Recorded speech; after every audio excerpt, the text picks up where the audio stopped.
এনসিপিকে শাপলা প্রতীক না দেওয়ায় নির্বাচন কমিশনের ব্যর্থতা বলে মন্তব্য করেছে সার্জিস আলম। আইনগত কোনো বাধা না থাকলেও চাপের কারণে জাতীয় নাগরিক পার্টি এনসিপিকে শাপলা প্রতীক দিতে সাহস পাচ্ছে না নির্বাচন কমিশন। এমন মন্তব্য করেছেন দলের মুখ্য সংগঠক সার্জিস আলম। বৃহস্পতিবার 25 সেপ্টেম্বর দুপুরে মৌলভীবাজার জেলা ও উপজেলা কমিটির সমন্বয়ক সভা শেষে সাংবাদিকদের তিনি এই কথা বলেন।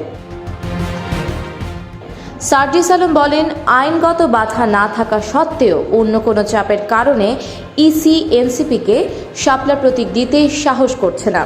এটা তাদের বড় ব্যর্থতা। ইতোমধ্যে আমরা পুনরায় আবেদনও করেছি।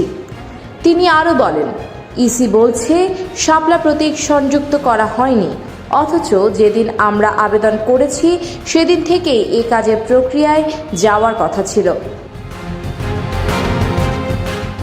Tarique Mahmud Raju, the news of Bangladesh.